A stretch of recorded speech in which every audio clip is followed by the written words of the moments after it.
Assalamualaikum warahmatullahi wabarakatuh. Nama saya Hendy Mulyadi dari kelas 12 MIPA 3 yang insya Allah pada saat ini akan mempresentasikan tentang materi yaitu statistika, di mana saya membuat statistika ini memenuhi tugas daripada mata pelajaran matematika peminatan.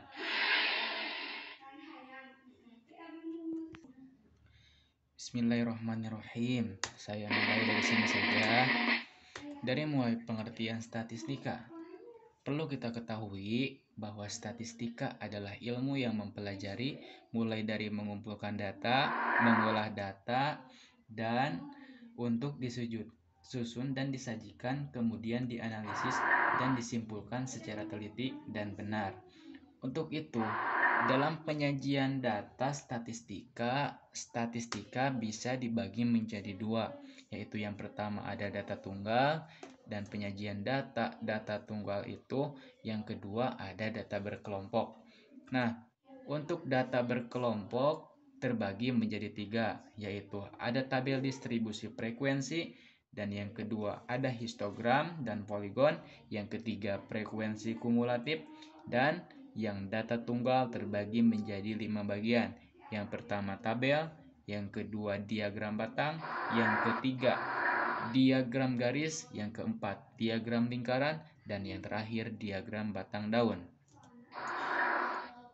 Langsung saja untuk yang pertama data tunggal, yaitu yang pertama ada tabel. Nah, tabel sendiri yaitu penyajian data tunggal dalam bentuk tabel biasanya disebut frekuensi tunggal karena langsung melibatkan frekuensinya masing-masing. Seperti halnya saya berikan data seperti berikut. Ada data yaitu yang pertama ada uluan dan yang kedua ada saya sendiri, di mana masing-masing memiliki beberapa buah apel, beberapa buah banana, cherry, lemon, jambu, dan melon. Bisa kita lihat dalam data tersebut terdapat beberapa angka yang tersusun. Nah, seperti halnya contohnya, maka harus dibuatkan kolom dalam bentuk tabel. Kolom tersebut dimisalkan ada dua kolom, yaitu kolom pertama nilai dan kolom yang kedua yaitu frekuensi. Jadi kita masukkan ke dalam tabel. Tabel tersebut diisi dengan kalau nilai diisi dengan kalau nilai diisi dengan angka-angka yang muncul, dan jikalau kolom frekuensi yaitu diisi dengan banyaknya kemunculan angka tersebut. Seperti halnya ini 9 terdiri dari dua angka. Nah, di dalam frekuensi kita masukkan dua angka. Terus angka 12 di sini berjumlah ada 1, 2, 3. Maka di kolom frekuensi kita simpan 3. Dan angka 17 di sini hanya ada satu buah. Maka di sini di kolom frekuensi diisi dengan 1. Dan terakhir ada angka 23, di mana angka 23 ada sebanyak 6 buah.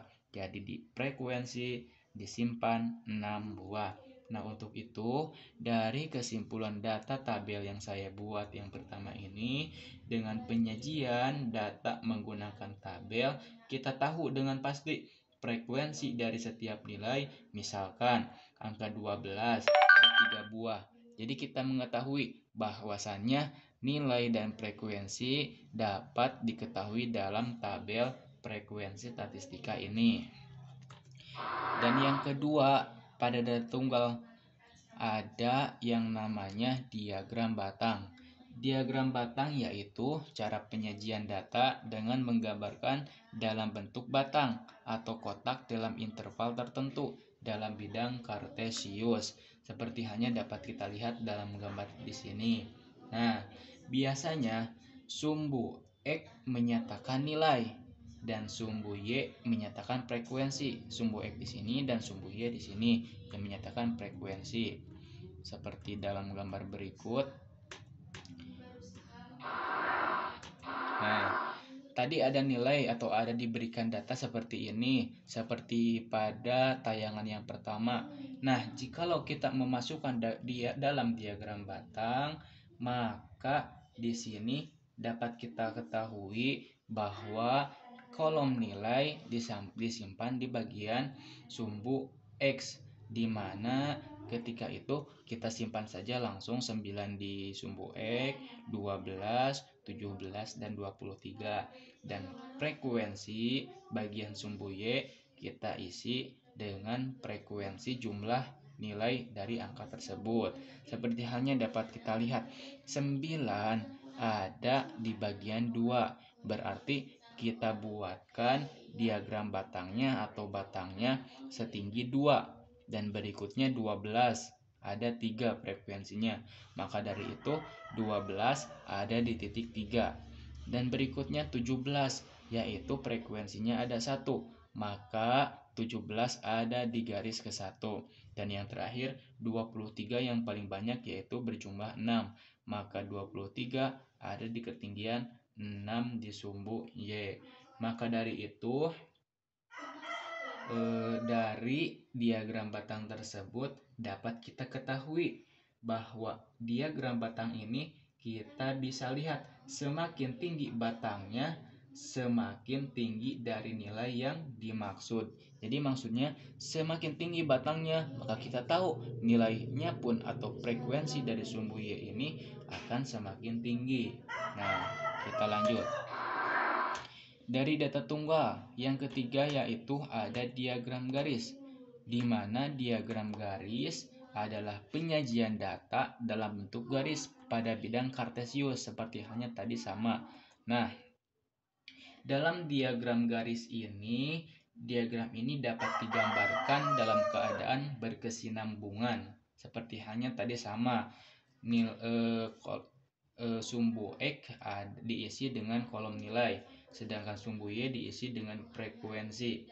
Nah, dalam diagram garis ini tinggal kita masukkan data sudah ada seperti halnya tadi diberikan data seperti ini, dan ini gambaran dari diagram batang tadi yang diisi dengan batang. Sedangkan untuk topik yang sekarang yaitu diagram garis, di mana ketika hanya ada nilai 9 dan frekuensi 2, maka nilai 9 ini ada di titik 2, kita beri titik di sini. Dan angka 12 ada di titik 3, maka kita beri titik di sini. Dan angka 17 ada 1, maka kita sejajarkan titiknya dengan angka 1. Dan terakhir 23 ada di titik 6. Maka dari itu kita dapat menyambungkan dari titik ke titik ini dapat kita sambungkan dengan garis. Maka dari itu diagram ini disebut diagram garis. Nah, penyajian diagram garis ini biasanya diagram ini disajikan untuk melihat tren atau perubahan dari suatu data. Untuk itu kita lanjutkan yaitu yang keempat ada diagram lingkaran. Salah satunya dari data tunggal tersebut. Nah, untuk diagram lingkaran ini penyajian data dalam bentuk lingkaran bulatan seperti ini lingkaran. Nah, untuk membuatnya kita terlebih dahulu membuat lingkaran seperti ini. Terus ketika itu kita memerlukan data, yaitu kita terlebih dahulu tentukan besar sudut pusat lingkaran untuk setiap nilai keseluruhan data. Nah, seperti halnya tadi diberikan data seperti ini. Ada nilai, ada frekuensi, masih sama saja nilai dan frekuensi seperti tadi. Nah, kita masukkan terlebih dahulu ke dalam rumusnya sudut A dikali banyak A dibagi banyak seluruh data yang hasilnya 360 derajat. Kita langsung masukkan saja sudut nilai 9. Nah, sebelum masuk ke topik, saya akan bahas terlebih dahulu ada angka 12. 12 di sini ada banyaknya kemunculan data di sini. Ada sebanyak 12 buah, 1 2 3 4 5 6 7 8 9 10 11 12. Nah, untuk itu kita langsung masukkan saja dari rumus ke nilai lingkaran. Di sini ada sudut nilai 9 dikali 12, 12 per 12 dikali 360 derajat sama dengan 60 derajat. Terus sudut nilai 12, 3 per 12 dikali 360 derajat sama dengan 90 derajat. Yang ketiga sudut nilai 17, 1 per 12 dikali 360 derajat sama dengan 90 derajat. Dan yang terakhir, sudut nilai 23 sama dengan 6/12 dikali 360 derajat sama dengan 180. Nah, maka dari itu dapat kita lihat dari hasil-hasil pengalian dan pembagian sudut nilai tersebut, sudut nilai A, dari itu kita lihat bahwa yang pertama nilai 9, 60 derajat tertera di sini. Maka dari itu kita masukkan ke sini 60 derajat dari angka 9. Nah, kira-kira ini ada fix 60 derajat. Dan yang kedua yaitu 90 derajat dari nilai 12.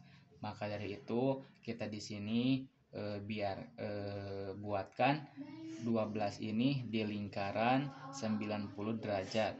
Nah, terus yang 17 ini di frekuensinya ada 1 dan hasil pengaliannya di sini pun tertera 17 ada di derajat yang paling terkecil. Dan yang terakhir 23 hasilnya 180 derajat. Maka disimpan di lingkaran tersebut dari data yang paling besar. Nah, untuk itu dapat kita lihat bahwa dari lingkaran ini yang paling besar adalah 23 yang memiliki nilai 180 derajat. Nah, untuk itu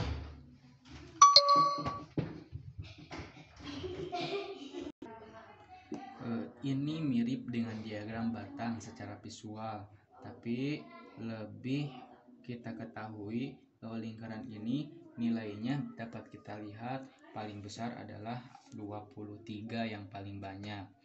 Nah, yang terakhir dari data tunggal yaitu ada yang kelima diagram batang daun, di mana diagram batang daun adalah cara pembuatannya dengan daun atau terdiri dari 2 kolom pada tabel.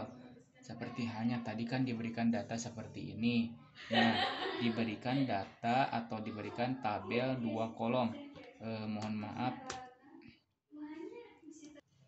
Nah, pada diagram batang daun kita berikan 2 kolom pada tabel tersebut, di mana kolom ini yang pertama diisi kolom batang tersebut dengan nilai puluhan, dan kolom batang diisi kolom yang kedua yaitu kolom daun diisi dengan nilai satuan, di mana kita langsung saja angka 9 di sini satuannya ada 0. Sedangkan puluhannya jika dipuluhkan 0 dan satuannya dinilaikan 9. Nah, di sini ada angka 9-nya ada 2, maka di sini ditulis 2. Dan berikutnya yaitu 17. Angka puluhannya yaitu 1 dan angka satuannya yaitu 7. Nah, 7 sebanyak 1 buah, berarti di sini ditulis 1. Dan 12 di sini ada 3, maka di sini ditulis sebanyak 3. Nah, selanjutnya yang terakhir yaitu 23, di mana 23 memiliki nilai puluhan yaitu 2 nilai puluhannya dan satuannya 3. Nah, di sini 23 ada 6 buah, maka di sini ditulis 6 buah. Nah, mungkin dari penjelasan saya, mohon maaf bila mana ada kekurangan dan kehilapan atau kesalahan dalam menjabarkan materi. Saya Hendy Mulyadi, mohon maaf sebesar-besarnya, hanya bisa menjelaskan dari sebagian kelompok yaitu data tunggal, dan data berkelompoknya tidak saya berikan. Untuk itu, mohon maaf sekali lagi bila mana ada kekurangan. Jazakumullahu khairan katsira. Wassalamualaikum warahmatullahi wabarakatuh.